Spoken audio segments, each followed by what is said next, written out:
Bien, buenas noches a todos. Estamos viendo soluciones de exclusión mutua, ¿no? Hemos empezado a revisar lo que es los que entran en la categoría de la espera ocupada, ¿sí? Lo que hablamos de la espera ocupada es el caso en el cual se está verificando por una variable. Entonces, dependiendo del valor de esa variable, se espera o se ingresa a la región crítica, ¿no? Este es el caso, les decía, digamos, haciendo una analogía con la vida real, de cuando tú vas al banco y o ves personas que están en el banco, están despiertas y están prácticamente pendientes del cambio del siguiente que va a entrar a caja, ¿no? Entonces aparece, suena el televisor para el siguiente y están mirando si les toca o no les toca su número. O sea, es algo que suele pasar y quizá muchos de nosotros también hemos estado así pendientes, ¿no? Entonces, esa es la idea de la espera ocupada, ¿no? De estar revisando el cambio de una variable para poder ingresar o no ingresar. Entonces, hemos visto lo que es la variable candado, que es preguntar por una variable lock. Si es distinto de cero, tengo que esperar.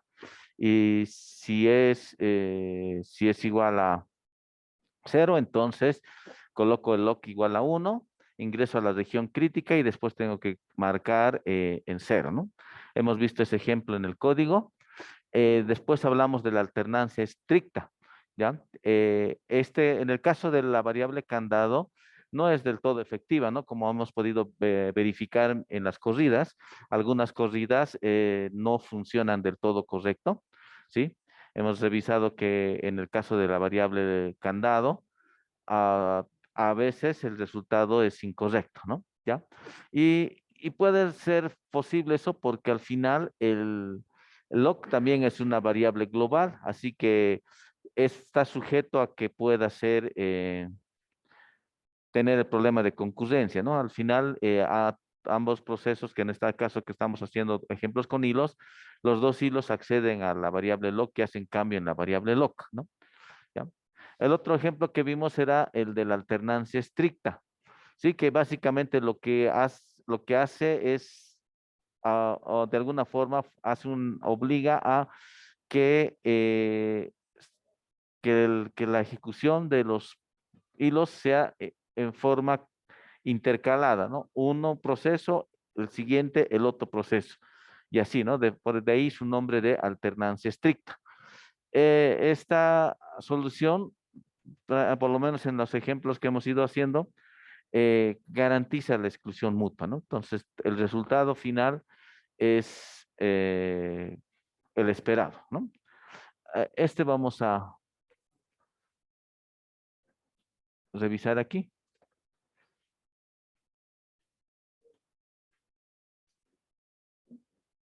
Ya.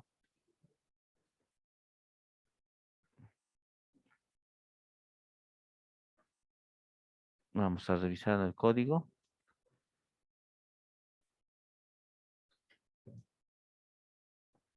Ya. Entonces, alternancia, GCC, alter, punto C, alter, concurrencia, alternancia, menos O, alter, menos LP3.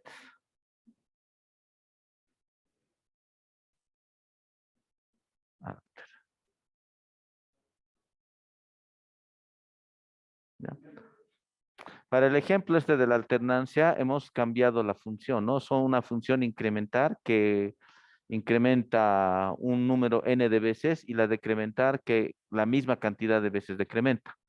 Y el resultado esperado sería cero, ¿no? Entonces podemos ejecutar varias veces y vamos a obtener siempre el resultado esperado que es cero.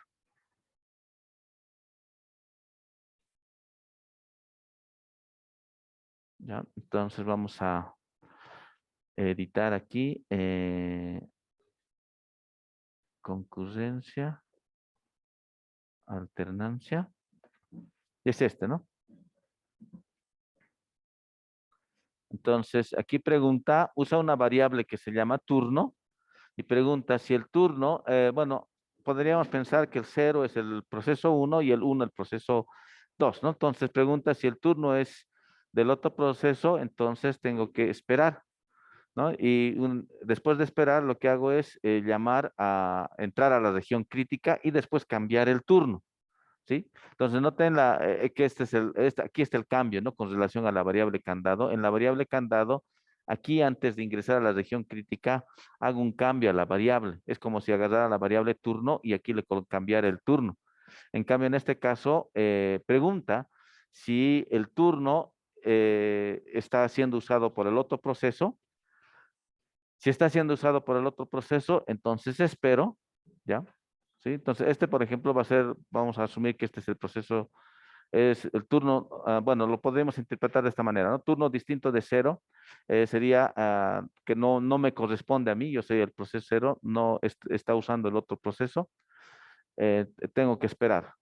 Si el turno es igual a cero, entonces salto este while y vengo aquí, hago el cambio y después especifico que el turno le corresponde al otro proceso. Entonces le pongo el turno igual a 1 de tal forma de que ya si vuelvo a ingresar si en un nuevo ciclo intento ingresar, no va a ser factible, ¿no? Porque el turno está en la variable 1, está con el valor de 1. Y aquí en este otro caso, que el de, ¿ya?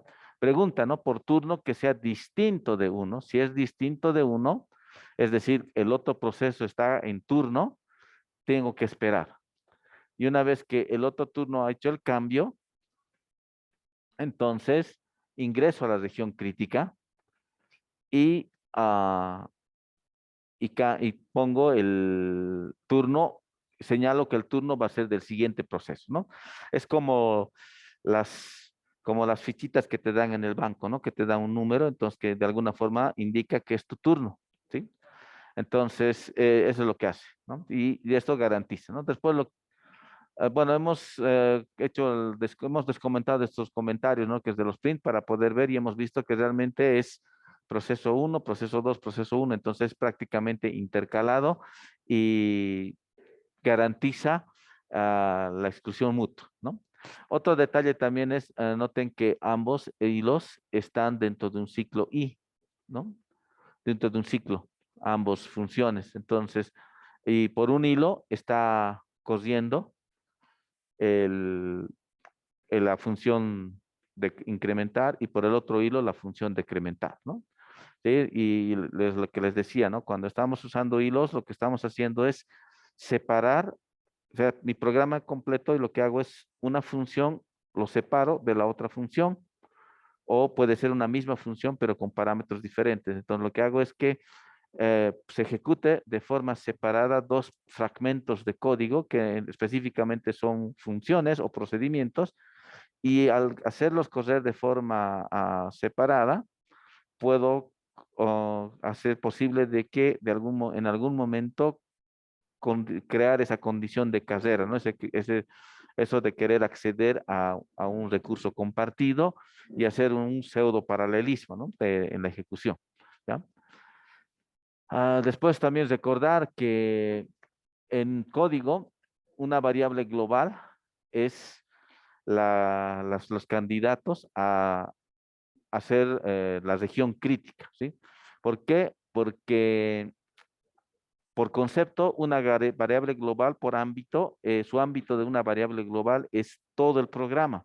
Entonces, esta variable turno, por ejemplo, o esta variable contador, que es la variable que lo hemos marcado como región crítica, es accesible desde esta función hilo 1, ¿ya? Que incrementa, y es también accesible desde esta función hilo 2. ¿Sí? Entonces, al ser una variable global, tanto la función hilo 1 y la función hilo 2 pueden acceder y leer la variable, ¿no? Entonces, es global y el ámbito es todo el programa. O sea, al ser global, es posible de que compitan por el acceso como se ha estudiado anteriormente, ¿ya? Bien, continuaremos. Ah, seguiremos viendo aquí.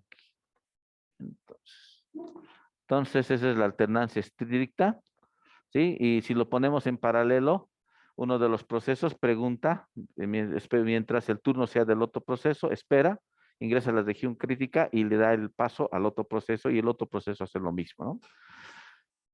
Después tenemos otro caso que es la instrucción TCL, ya, para que entre en la categoría de espera ocupada. Esto está más relacionado con la parte de hardware. Lo que va a hacer es leer el contenido de la palabra de memoria en un registro para después almacenar un valor distinto de cero. Lo que sí, en instrucción TCL, las operaciones de lectura y almacenamiento hace que sean indivisibles, es decir, asegura que nadie más tenga acceso hasta que la instrucción TCL se termine. Al igual que el caso de la variable candado, usa una variable con misma idea de colocar un candado que se le asigna 1 al ingresar a la región crítica y 0 al salir. ¿Ya? Más o menos sería algo así. Esto no tenemos un ejemplo. Esto está más a bajo nivel que alto nivel, ¿no? Me refiero, C es un lenguaje de alto nivel, entonces no es un código en C. Entonces, es más o menos entrar a la región, instrucción TCL, registrar y asignar 1 a la variable candado, ¿no? Entonces, muy similar al ejemplo de la variable candado, ¿ya?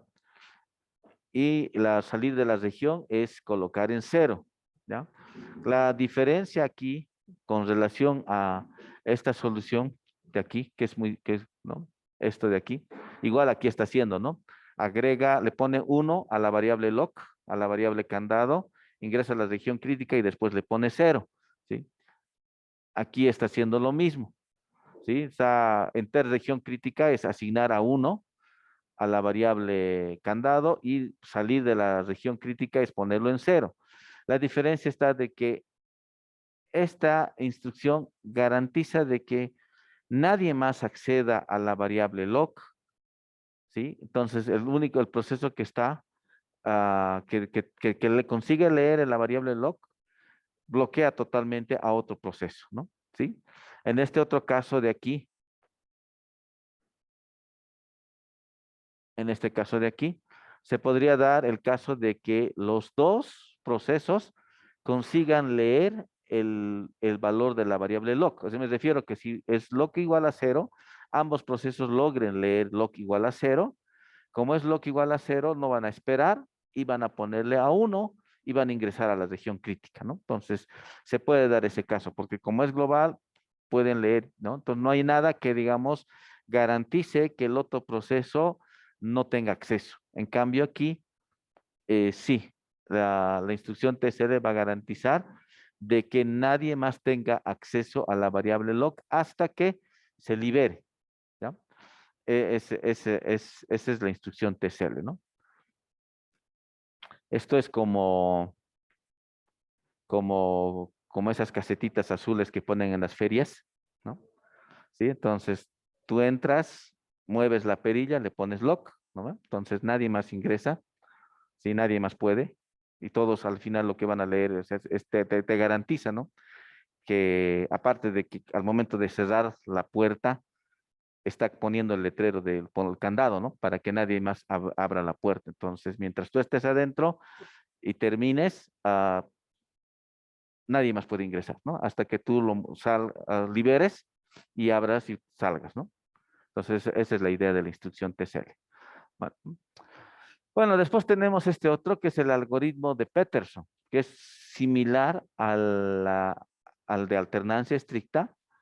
Utiliza también la idea inicial de turno, es decir, si el turno es de otro proceso, tengo que esperar, pero además agrega otro detalle más que es el interés, ¿no? Entonces maneja dos criterios, ¿no? Es decir, si es el turno de una persona, de un proceso, y si además ese proceso está interesado, ¿no? ¿Sí?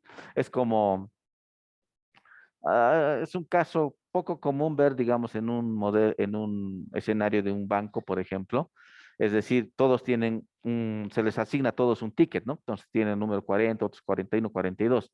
Entonces el número 40 está en la caja 1 y el 39 en la caja 2 y así, ¿no? Se libera una caja y el turno le corresponde al número 41, ¿ya? Entonces, lo que suele pasar a veces es que justo esa persona que está con el 41 está en plataforma, ¿no? ¿sí? Entonces, y no puede hacer uso de su turno, ¿no? ¿Qué pasaría si, digamos, el cajero tendría que esperar para que la otra persona que se libere y realmente haga uso de su turno? Sería una pérdida de tiempo, ¿no? De hecho, es lo que hacen en el cajero. Esperan un lapso de tiempo. Si el turno, digamos, el turno 41 no ingresa, entonces pasa al siguiente turno, ¿no? Esa es la idea. Eso quiere decir que esa persona que estaba con el turno 41 no está interesado todavía en ingresar a la caja. Entonces, no se va, el sistema se puede atascar esperando por la persona que ingrese, ¿no? Entonces es la idea del algoritmo de Peterson, ¿no? Que además de poder establecer el turno de un proceso, también verifica si va a utilizar su turno o no va a utilizar su turno. Esa es la idea. Sin embargo, eso lo vamos a ver al correr, el, el que me garantiza realmente eh, el valor correcto sigue siendo alternancia estricta, ¿ya? Eso vamos a ver aquí en el código. Podemos editar. Hay un ejemplo que dice Peterson. Esa sería la implementación del algoritmo de Peterson, ¿ya? Es para el mismo caso, ¿no? De la función 1 que incrementa un número n de veces y la función decrementa el mismo número de veces. El valor esperado es 0, ¿ya? Entonces aquí manejo un vector de 2 dimensiones, ¿ya? Manejo la variable turno y la variable otro, ¿ya? Entonces, primero, el proceso, podemos decir que el primer proceso manifiesta su interés, o sea, quiero ingresar a la región crítica y marco el turno, ¿no? Entonces, y aquí pregunto, ¿no? Si el turno es del proceso uno, o sea, del otro proceso, y además ese proceso está interesado, o sea, va a ingresar a la región crítica, entonces tengo que esperar, ¿no? Esta es la diferencia, ¿no? Al otro preguntaba solamente por turno. Aquí está preguntando si el turno le corresponde al otro proceso y además tiene el interés de ingresar, entonces tengo que esperar, ¿no? Porque va a ingresar, o sea, es su turno y va a ingresar. Si ninguno de estos se cumple, entonces ingresa a la región crítica, ¿sí? Y marca, como ha ingresado a la región crítica, entonces pone su interés, este es el proceso cero, digo el proceso, bueno, pongámosle que el proceso cero, ¿ya? Y después asociaremos la posición del vector con el número de procesos, ¿no? Entonces cero va a ser un proceso y uno el otro proceso. Entonces se marca el interesado igual a cero, ¿no? Es decir, dice, está indicando que su interés es cero, ¿no? Entonces no tengo interés de ingresar, ¿ya? Y en el otro lado, ah, marca, marca el interés del proceso uno y coloca como que el turno le corresponde al otro proceso, al proceso cero. Entonces aquí pregunta por o sea, aquí simplemente está diciendo tengo interés, ¿no? Entonces pregunta si el proceso cero está interesado, es decir, tiene la marca de uno y además es su turno, entonces tengo que esperar, ¿no? Ingresa a la región crítica y lo mismo, el, marca su interés, como, bueno, le pone igual a cero, que sería como decir, ya no tengo interés de ingresar a la región crítica, ¿no? Entonces, ese es el algoritmo de Peterson, ¿no? Entonces, de nuevo, para poder entender este algoritmo, es el escenario del banco en la cual el sistema me está devolviendo los turnos de qué personas les corresponde, pero además el sistema no va a esperar hasta que se utilice ese turno, ¿no? Pregunta a la persona, ¿no? En el banco a veces dicen ficha 41, voy a usar ese número, ¿no? Entonces uno repite unas 2, 3 veces, si la ficha 41 no manifiesta interés de ingresar, entonces pasa al siguiente turno. Esa es la idea del algoritmo de Peterson, ¿no? Entonces, preguntar que no solamente es asegurarse de que le corresponda su turno, sino que asegurarse que va a usar su turno, ¿no? Porque si no se asegura eso, puede darse el caso de que le corresponda un turno, pero no lo use y se quede ahí por siempre esperando a que lo use, a que use y ingrese a la región crítica, ¿no? Entonces, si se queda esperando a la región crítica, rompe lo que hablamos, ¿no? La clase tiene que, lo de la entrada eventual, ¿no? Ingreso a la región crítica y tengo que salir a la región crítica, ¿sí? Y en este caso, dejo al sistema colgado porque no me corresponde, no puedo ingresar, al otro le corresponde, pero no quiere ingresar, entonces se va a quedar ahí, como se dice, sin usar, ¿no? Es como, otra vez voy a usar el tema del servicio de atención de tucumanas, ¿no? Entonces, como que dos estén agarrando y ninguno se acerca a servirse, eh, ingresa a la región crítica y se pueda poner un aderezo, ¿no? Entonces, como que todos estén, te toca, me toca, y ninguno lo haga, ¿no? Algo así. Es algo, bueno, me refiero, esa sería una alegoría, ¿no? Entonces, vamos entonces a compilarlo. Peterson.c menos o Peterson menos lp thread. ¿Qué pasó? ¿Dónde me equivoco? Cierto. Gracias. ¿Listo? Ya. Aparentemente está bien. El problema va a ser aquí. Aquí es donde van a encontrar problemas. Modifiquen aquí y le vamos a colocar unas dos cifras más. Solamente 100,000.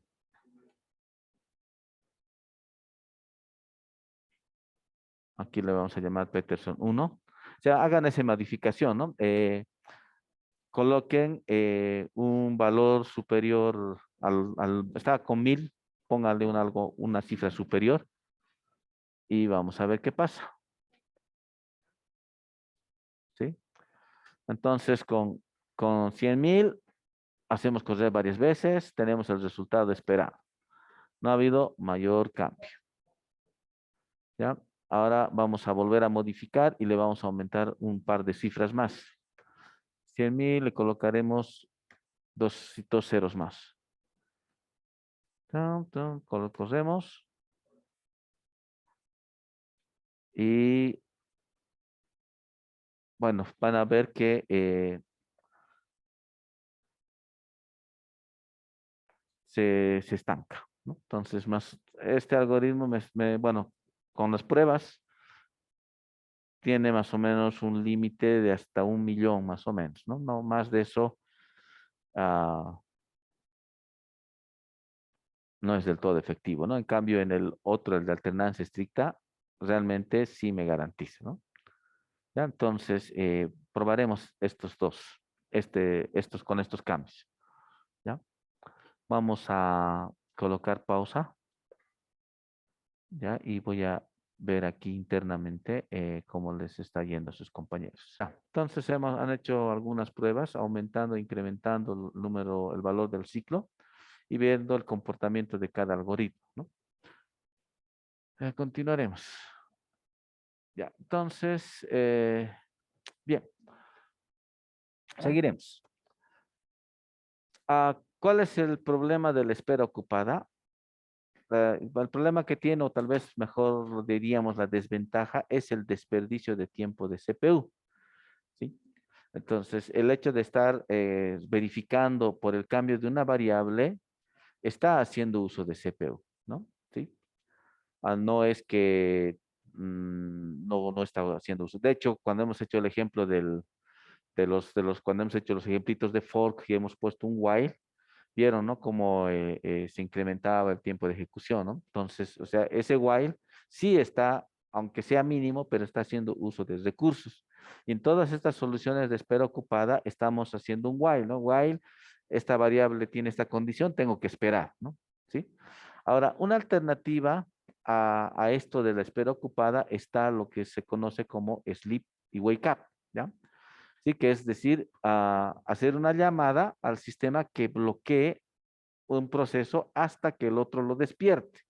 Y eso es lo que les comentaba cuando empezamos a hablar de la espera ocupada el sábado pasado.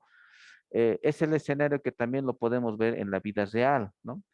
Vamos a volver a hablar del banco otra vez, ¿sí? Que es otro escenario también en el cual podemos ver este tema de concurrencia y podemos relacionar todos estos casos, ¿no? Que estamos estudiando, ¿sí? Ya que al final igual tenemos un recurso limitado de cajeros, conjunto de clientes y pues todos quieren ingresar, ¿no? A ser atendidos, pero no todos pueden. Entonces tienes que ver alguna forma de poder hacer que de forma ordenada vayan ingresando cada uno a cada caja disponible, ¿no?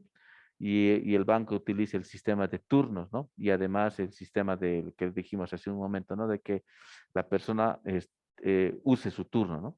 ¿Sí? Algo que entonces mencionamos era, y sé que ya es repetitivo bastante, pero bueno, lo vamos a volver a mencionar una vez más, es el caso de las personas que vienen, se sientan y esperan su turno y están haciendo alguna actividad, ¿no? ¿Sí? Están tal vez algunos leyendo algún libro o están mirando el televisor. Entonces, es como el caso que decimos, ¿no? Está haciendo un desperdicio de tiempo de CPU, ¿no? O sea, me refiero desde un punto de vista de persona, está gastando de alguna forma energías, ¿no? ¿Sí? En cambio, hay otro grupo de personas que literalmente se duermen, ¿no? ¿Sí? Han debido ver, se duermen, están en el banco, se duermen. Y cuando dicen ficha 45 y se levantan, ¿no? O escuchan la voz de la persona, del ayudante del banco y se despiertan, ¿no? ¿Qué es lo que ha pasado con esa persona?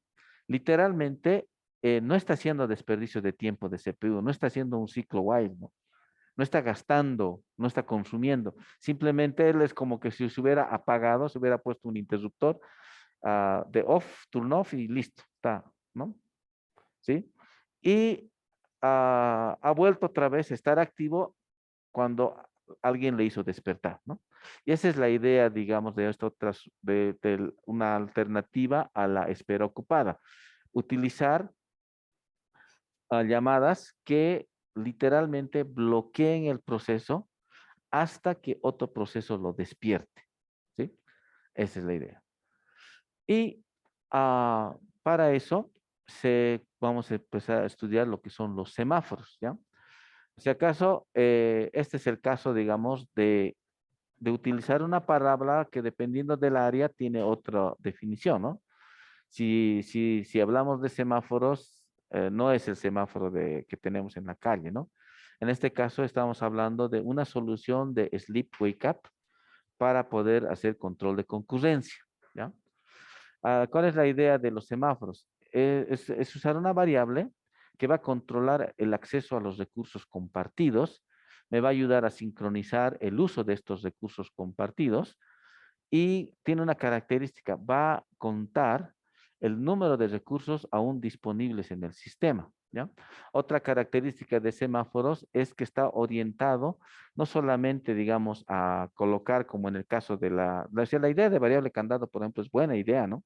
Es decir, pongo como colocar un candado, ¿no? Es cerrado, abierto, ¿no? ¿Sí? Y eso te hace ver que es un uno o es cero, ¿no? Esto, en cambio, semáforos está orientado a manejar ya, controlar un número de recursos, ¿no? Por ejemplo, pensemos, digamos, en USBs, digamos, tengo 3 USBs, entonces el control y el acceso a esos 3 recursos disponibles. Tengo 5 cajas, ¿no? El acceso a las 5 cajas en un banco, ¿no? ¿Sí? Esto nace como una propuesta para contar el número de wake ups almacenados y para uso futuro, ¿ya? Para esto vamos a hacer un gráfico, voy a hacer un gráfico para explicar en qué consiste esto de los semáforos, ¿ya? Y es una solución muy interesante, la verdad es muy interesante, ¿ya? Pensaremos, digamos,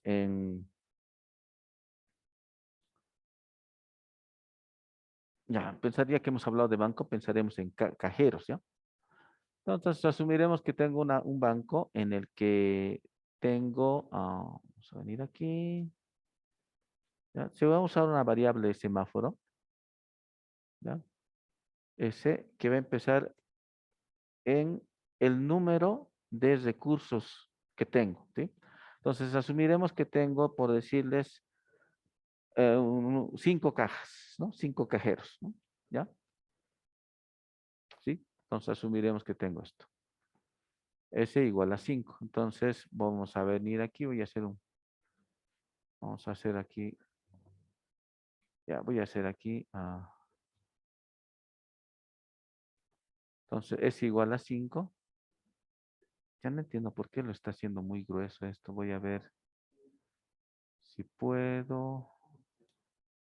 Ya, lo vamos a mantener. Aquí está el asunto. Aquí está el problema. Ya, ahora sí encontramos. Entonces vamos a asumir que tengo 5 cajas, ¿ya? 5 cajas. Aquí. Caja uno, 2, 3, 4 y 5. ¿Ya? ¿Sí?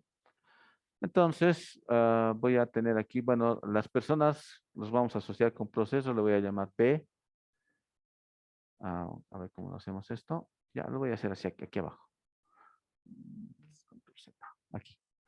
Entonces voy a tener un proceso 1, ¿ya?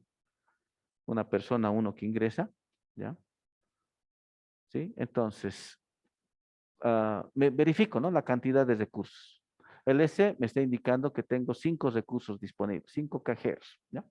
Entonces llega una persona 1, ¿qué es lo que va a pasar? Como S es igual a 5, entonces se le va a asignar un cajero, ¿ya? Y, eh, la- y lo que va a suceder aquí es que se va a marcar, se va a reducir el S, ¿no? El S es la variable semáforo y lo que contiene es la cantidad de recursos. Está orientado a controlar la cantidad de recursos disponibles que tengo, ¿no? Estamos partiendo de que tengo 5 cajeros que están ingresando al banco y llegó una persona. Entonces, como están los 5 cajeros disponibles, entonces se le asigna uno. El S se reduce porque ya no tengo 5 cajeros disponibles, solo tengo 4. Entonces, mi S vale 4, ¿sí? Llega otra persona al banco, ¿no? Es el proceso 2 y verifico el valor de S. S es 4, entonces quiere decir que hay recursos disponibles. Entonces se le asigna un recurso, ¿ya? Va a llegar a, bueno, te voy a reducir, ya lo hemos puesto 5, lo seguiremos manteniendo. Va a llegar un P3, bueno, antes, una vez que se le asigna, ¿qué es lo que va a pasar aquí? Lo mismo, ¿no? Tengo que, esto vamos a colocarlo más oscuro. Entonces tengo que, como se le ha asignado, entonces ya no vale 4, ahora vale 3, ¿no? ¿Sí? Llega otro proceso, el proceso 3 o la persona 3 verifica que todavía hay disponibles, ¿no? Y se le asigna, ¿no? Se le asigna, ¿listo? Llega un cuarto, ya, bueno, de modo era reducirlo, pero ya lo hicimos. P4, lo mismo, ¿no? Bueno, estoy haciendo algo incorrecto aquí. Control Z, ¿ya? Entonces se le asigna el recurso y aquí tengo que reducir, ¿no? Ya, como se le ha asignado, ya no hay 3 disponibles, ahora hay 2 cajeros disponibles, ¿sí? Llega otro, el P4, eh, lo mismo, verifica aquí, ¿hay disponibles? Sí, hay disponibles. Aquí me faltó dibujar uno más, ¿no? Ya. ¿Hay disponibles? Sí, hay disponible y se le asigna. Se le asigna. Después de asignar, ¿qué es lo que tengo que hacer? Tengo que agarrar esto y lo cambio. Ahora ya no vale 2, vale 1. ¿Sí? Y bueno, ya entonces, ya uno más. Llega otra persona, P5. ¿Sí? Lo mismo, verifico si hay disponibilidad. Si hay disponibilidad, se le asigna. Se le asigna este cajero. Se reduce esto de aquí. Como se le ha asignado, se reduce el S. Se hace un S igual a S menos 1. Y aquí queda en 0. ¿Ya? Listo. Ahora va a llegar otra persona, otro proceso, P6. ¿Sí? Va a preguntar, ¿S es mayor a 0? No. Entonces, ¿qué tiene que hacer P6? Sleep. Tiene que dormir. ¿Sí? Va a llegar otro P7. Lo mismo. Pregunta, ¿S es mayor a 0? No. ¿Qué tiene que hacer? Sleep. ¿No? Entonces, ¿sí? Y bueno, podemos tener aquí otro más, ¿no? Un P8. ¿Qué tiene que hacer? Bueno, mayor a 0, sleep. No hay de otro, ¿no? ¿Ya? Entonces, ahora, en algún momento puede que este ha terminado de hacer su transacción y todo eso y ha sido atendido, ¿ya? Como ha sido atendido, entonces se ha liberado.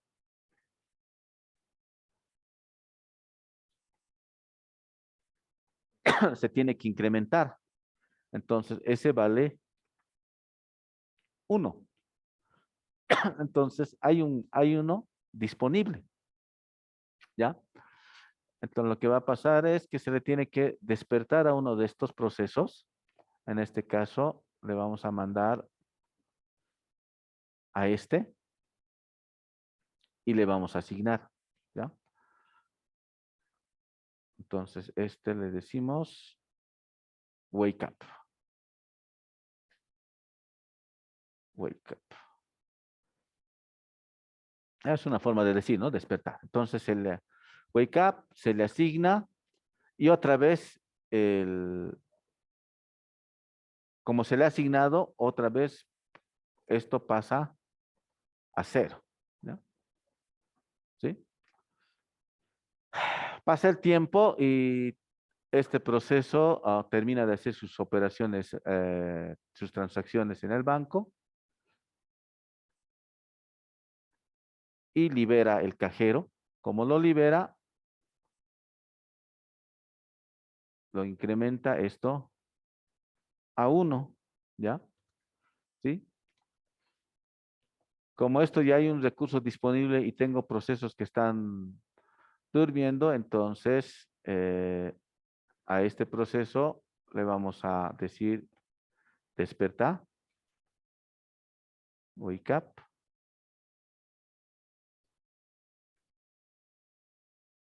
¿ya? Y se le va a asignar el que esté disponible, ¿sí? Y otra vez mi variable termina, vuelve a 0, ¿ya? ¿Sí? Y bueno, en algún momento puede que este proceso termine de hacer su operación, ¿ya? Entonces, como termina, libera, lo vuelve. Entonces, cada vez que se libera un recurso, implica entonces que mi variable semáforo tiene que incrementarse, ¿no? Tiene que ser un más 1, ¿no? ¿Sí? Entonces, como hay un recurso disponible y tengo un proceso que está en sleep, entonces a este proceso le tengo que hacer un wake up, ¿no? ¿Sí? Entonces hago ¿dónde estamos? Texto. Wake up. Wake up. Tan, tan, tan. Ya no está haciendo sleep.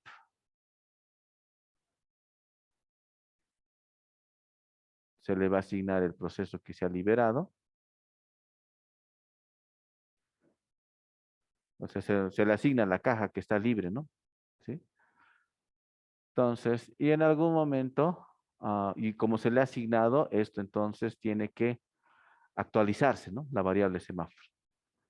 Tiene que actualizarse y otra vez vuelve a cero, ¿sí? Porque ya no hay recursos, todos están ocupados. Y en algún momento, hay alguien que está... eh, sí, lo ideal es que se le asigne un orden de llegada de cada proceso, ¿no? Para que en ese orden también se les vaya haciendo, se les haga, se les mande la señal de wake up, ¿no? Entonces seguiremos. Entonces, en algún momento va a terminar este proceso. Pac, termino esto todo. Ay, control Z. Ya no voy a usar este proceso. Vamos a terminar este de aquí. Este, termina este y se va a incrementar a 1. ¿Sí? Y casi inmediato este otro proceso también ha terminado y se incrementa a 1. Se incrementa a, a 2, ¿no? ¿Sí? Si en algún momento llegara un proceso 9, ¿no? Proceso 9 aquí llega, va a verificar, ¿no? Semáforo mayor a 0, sí, entonces se le va a asignar un recurso. Y así hasta el infinito y más allá, ¿no? ¿Sí? Esa es la variable semáforo. Entonces, ¿qué es lo que hace la variable semáforo? Va a controlar la cantidad de recursos disponibles que tengo, ¿ya? La ventaja es que podría usar más variables semáforos, no solamente uno, ¿no? Podría poner más variables, digamos, cajeros, podríamos poner, digamos, no sé, digamos, secretarias, ¿no? Entonces, bueno, creo que no viene mucho al caso, pero me refiero que podría combinar, podría usar varios, ¿no? Porque me va a indicar los recursos que tengo disponibles, ¿no? ¿Sí? Si pensamos en la PC, podríamos pensar, digamos, 3 entradas, 2 entradas de HDMI, 3 entradas de USB. Y podría pensar en un semáforo que le voy a asignar las 2 que son HDMI y el otro semáforo las 3 que son USB. Y podría pensar que tengo un solo conector para audífono. Entonces sería un semáforo de 1, que solamente va a tener 2 valores, 1 o 0, ¿no? Si está ocupado, no está ocupado. Entonces, esa es la idea del semáforo, ¿sí? Entonces, gráficamente llega un proceso, pregunta por la variable semáforo, encuentra que hay recursos, es mayor a 0, entonces se asigna el proceso, es decir, ingresa a la región crítica, pero un poco más allá de región crítica, va más allá también introduce el concepto de asignar, ¿no? Un recurso, ¿ya? Y se tiene que decrementar el semáforo, ¿sí? Entonces, en algún momento el semáforo va a llegar a 0 y cuando llegue a 0, entonces los procesos que lleguen tienen que dormir, ¿no? O sea, ya no es el caso de la espera ocupada, que sería, digamos, esperar hasta que el semáforo sea distinto de 0, ¿no? Sería un sleep, ¿no? Entonces, tiene esa diferencia, ¿no? De que no está haciendo uso de CPU, ¿no? ¿No? Entonces, normalmente va a ser 0, 1, 0, 1, ¿no? Porque se libera un proceso y se tiene que asignar a otro, ¿no? Se libera, se asigna, ¿no? Pero en algún momento puede darse el caso de que ya no haya procesos en cola y vayan terminando los procesos y se vaya liberando el semáforo, ¿ya? ¿Alguna consulta? ¿Ustedes tienen alguna consulta? ¿Los que están en Zoom tienen alguna consulta? ¿Está todo claro? Ya. Entonces vamos a venir aquí. Dejaremos esto.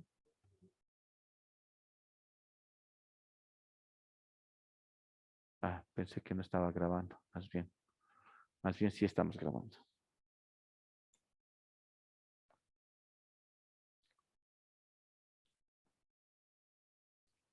Ah,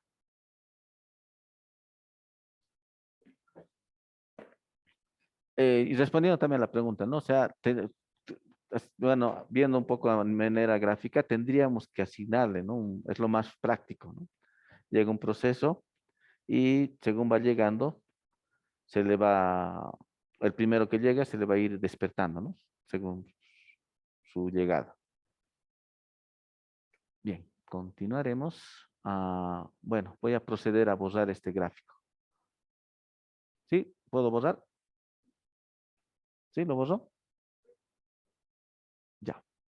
Entonces, lo que sigue en la presentación es básicamente el resumen de lo que hemos hecho en este gráfico.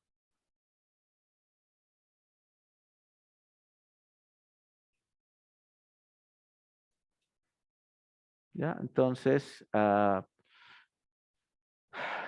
tiene una idea de contar el número también de wake ups almacenados, ¿no? De alguna forma me va a mantener una cantidad, ¿no? Pero, bueno, seguiremos.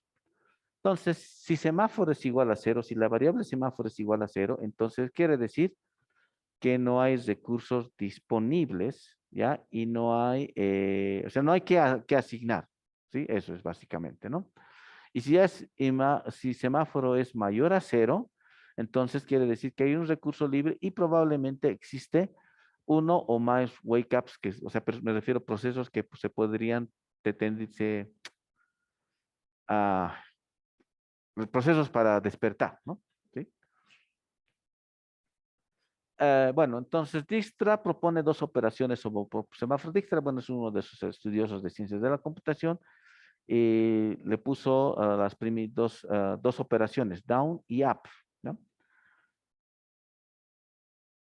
¿Sí? Entonces, down semáforo sería el decrementar, ¿no? De verificar que el valor del semáforo es mayor a cero, hacer el semáforo menos uno y continuar, ¿sí? Entonces va a ejecutar siempre que un proceso desea usar un recurso disponible. Si semáforo es cero, el proceso que requiere un recurso se es puesto a dormir, ¿no?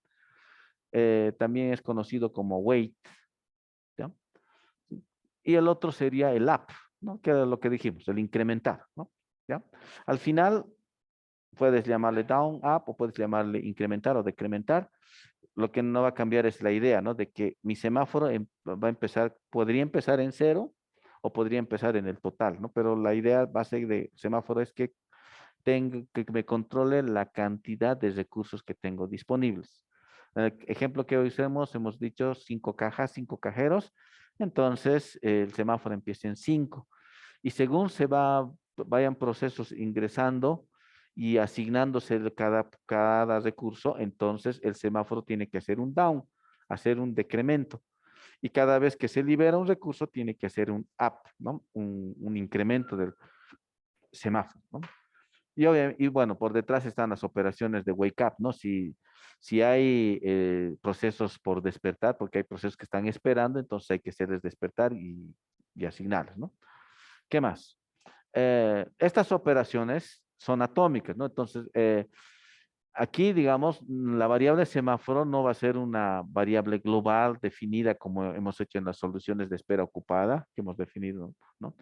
Sí, en la definición, vamos a ver el código ejemplo, sí, digamos, lo defino a nivel global, pero la solución semáforo garantiza que sea atómico, ¿no?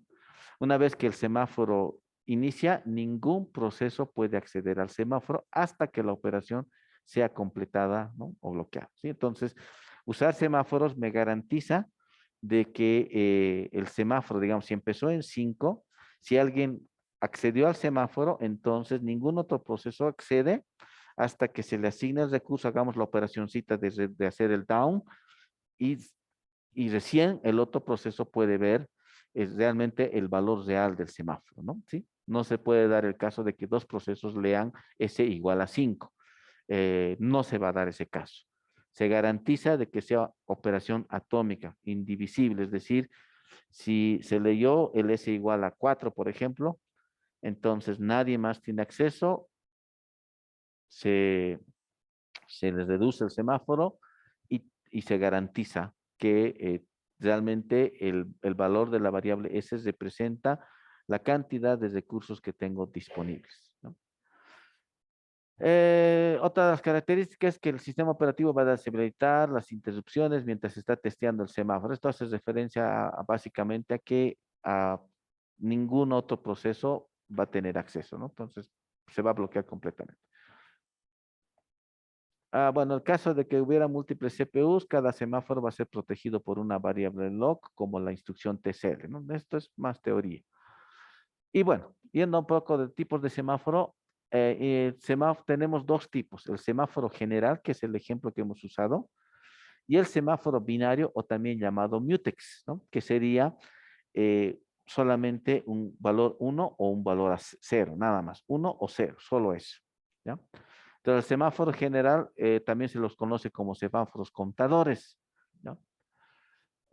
¿No? Counting semaphore, que es usado para controlar accesos a un determinado recurso con número finito de instancias, ¿no? Entonces, el semáforo general es el que lo voy a usar para poder, el caso que hemos hecho, ¿no? Controlar la cantidad de recursos disponibles, ¿ya? Y el binario se lo va a usar principalmente para exclusión mutua, ¿no? Muy similar a la solución general que vimos en una presentación anterior, ¿no? Es decir, ingreso a la región crítica, lock, o sea, cesar, poner un candado y salir de la región crítica. Entonces es básicamente 1 ocupado, 0 libre, ¿no? ¿Sí? Solo toma valores de 0 o 1. ¿Qué más? Bueno, el semáforo general va a iniciar con un número finito de recursos. Cada proceso que necesite usar un recurso va a ejecutar un down. Cuando un proceso libera, ejecuta un up. Y cuando el contador vale 0, todos los recursos están siendo utilizados y el proceso que llegue tiene que ser puesto a dormir, ¿no? Como hicimos en el gráfico. El binario sirve principalmente para permitir el ingreso a la región crítica, ¿sí? Entonces, puedo definir un semáforo binario que solamente va a tener el valor de 1 y 0. Entonces, 1, que la región crítica está ocupada, 0, la región crítica está liberada, ¿no? ¿Sí? Entonces, cuando necesita acceder a la región crítica, llama a una operación mutex lock y cuando termina, llama a una operación mutex unlock. Y eso vamos a verlo en código. Eh, implementación, verificar el valor de la variable S, ¿no? Sí, entonces casi, en cierto modo tenemos que, tiene ese parecido con la espera ocupada, ¿no? Porque al final tengo que consultar el valor de la variable semáforo, ¿no? Entonces, si es mayor a 0, entonces de 100 se decrementa, ¿no? Y si es mayor, si es igual a 0, incrementa, ¿no? Sí, como vimos en el ejemplo. El otro es, una segunda implementación, es asociar una fila ¿no? a cada semáforo.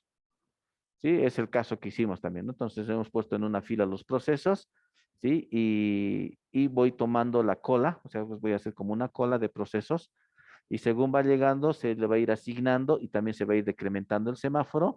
Si el semáforo es igual a 0, entonces va a pasar a dormir y cuando se va liberando el semáforo va a ser mayor a 0, entonces se va a ir al siguiente en la cola para despertar, ¿no? Entonces, se va a usar el concepto de colas, ¿no? Para poder hacer los wake ups, ¿ya? Bien, siguiendo con la teoría, otra de las soluciones es monitor. Esa solución no la vamos a ver en código. De hecho, el lenguaje C no implementa esto de monitor. Así bien rápido, es una primitiva de alto nivel para sincronizar procesos de fácil uso. Utiliza procedimientos, variables y estructuras de datos agrupados en un único módulo. Solamente un proceso puede estar activo dentro del monitor en un mismo instante o bloquea otros procesos hasta que estén nuevamente activos en el monitor, ¿sí? Bueno, sí, en este caso no tengo un ejemplo para mostrarles el caso de monitor.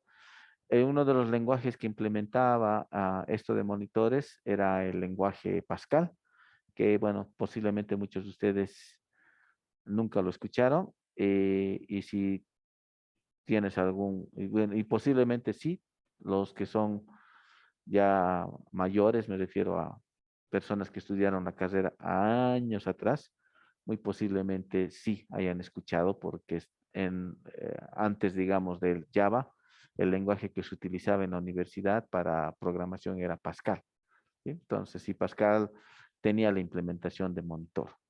¿Qué más podríamos decir? Va a depender del lenguaje de programación. Una característica es que es el compilador el que garantiza la exclusión mutua. ¿sí? Entonces está muy ligado al lenguaje de programación. ¿Ya? Y bueno, los recursos que se van a compartir deben estar implementados dentro del monitor. Las limitaciones no es buena solución para sistemas distribuidos, no van a permitir sincronización entre procesos que corren en máquinas diferentes. Y la otra limitación está asociada al lenguaje de programación, ¿no? Entonces, no todos los lenguajes soportan monitores, así que tienes esa limitante, ¿no? Y finalmente, la solución de Mutex, que ya la corrimos también en laboratorio, que es una solución simple para garantizar exclusión mutua. Un mutex es una variable que va a tener el estado de cerrado o bloqueado, ¿no? Claro que tiene la particularidad de que me garantiza la operación, como era lo que dijimos hace un momento, ¿no? Me garantizar que ningún otro proceso acceda y haga el cambio, ¿no? O sea, no va a pasar el hecho de que mientras yo estoy, antes de que el otro termine de actualizarlo, o sea, me refiero, le cambia el estado, el otro haya conseguido leer, haya tenido acceso, ¿no? O sea, no se va a dar ese caso. ¿Ya? ¿Qué más? Y ese es el caso, ¿no? Petrec Mutex, ¿ya? Mutex Lock, región crítica, Mutex Unlock, ¿no? Es el caso que vimos, ¿no? Y con esto concluiríamos. Me he fijado la hora, tenemos tiempo todavía, ¿ya? Primero veremos esto del mutex, que ya lo vimos por si acaso, ¿no? Solamente vamos a hacerles,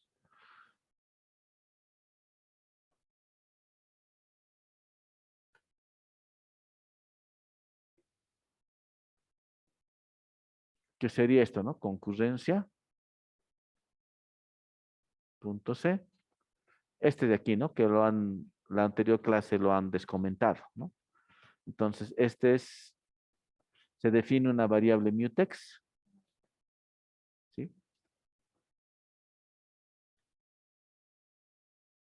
Entonces, cada vez bueno, primero tienes que identificar cuál es mi región crítica. Identifico mi región crítica, entonces, antes de ingresar a la región crítica, hago un Petrec mutex lock, ingreso a la región crítica y después hago un Petret mutex unlock. ¿Ya?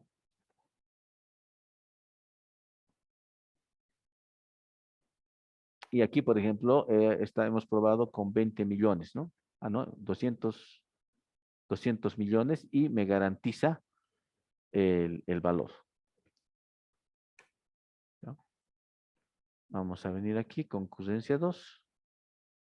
Concurrencia 2.c.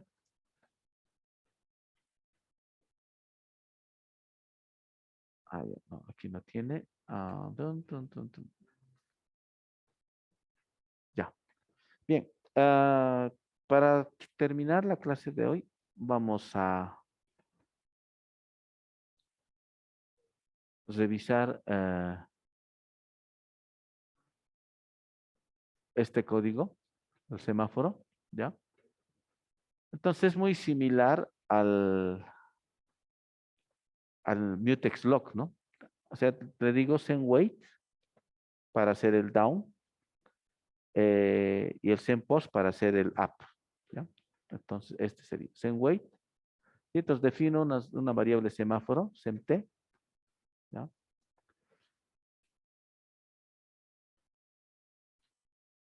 Entonces, primero vamos a hacer lo siguiente. Vamos a compilar ese código y lo vamos a correr, ¿ya? Después vamos a explicar el código y bueno, vamos a continuar la siguiente también revisando y explicando. Menos O, ejemplo, semáforo. Vamos a ver, semáforo, le voy a llamar aquí semáforo menos LPTret. Listo. Semáforo.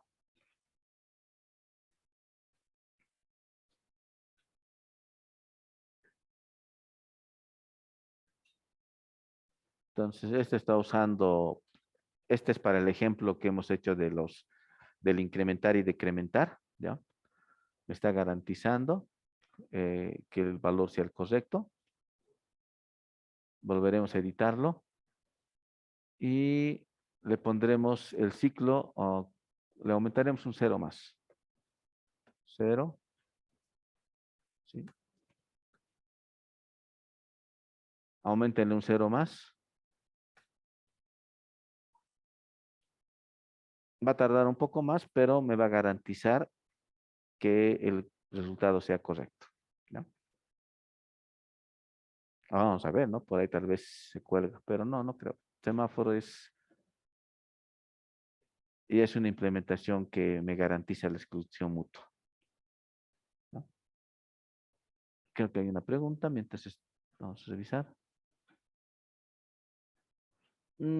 Ya de monitores, bueno, la siguiente vamos a volverlo a revisar, pero es algo, o sea, pero bueno, su carácter principal es el tema, digamos, de la limita, de que está, depende mucho del lenguaje de programación, ¿no? Entonces, como nos hemos enfocado en el lenguaje C no explica, no implementa monitores, entonces no tenemos no hay un ejemplo, digamos, para poder utilizarlo, ni siquiera, digamos, un código ejemplo para poder ver el tema de monitores. Entonces, lo que podemos hacer es, voy a ver un ejemplo en otro lenguaje para poder hacer una mejor aclaración de este tema, ¿no? Pero eso lo veremos en la siguiente clase.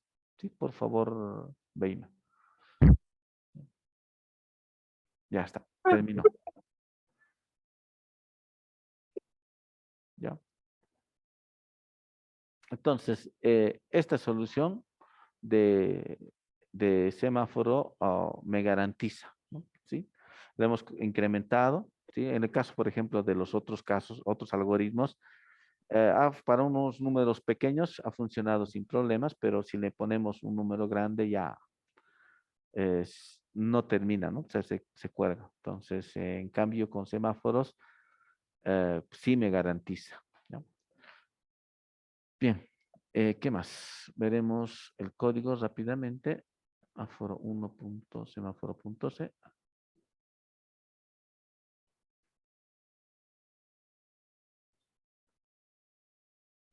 Ya, entonces, básicamente es esto, send wait y send post, ¿no? Para este sería el up, esto sería el down semáforo. Y esa es la implementación en C, ¿no? Semáforo. Y este sería el up de semáforo. Y aquí lo mismo. El down de semáforo y el up de semáforo. ¿Sí? Si lo queremos ver de otro modo, esto es el semáforo igual a semáforo menos 1. Y este de aquí es semáforo igual a semáforo más 1, ¿no? ¿Sí? Entonces, esa es básicamente la idea, ¿no? Cada vez que se ingresa, tengo que hacer un menos 1. Si fuera un semáforo binario, como tiene un valor de 1, va a llegar a 0. Entonces, 0 significa que no hay disponibilidad, ingresa a la región crítica, sale de la región crítica, le pone otra vez a 1. ¿Sí? Eso es. Bien, vamos a quedar aquí. ¿Qué nos faltaría ver de aquí? Es justo esta parte de aquí, ¿no? La inicialización de semáforo. Y nada más. ¿Ya? Entonces, vamos a quedar aquí.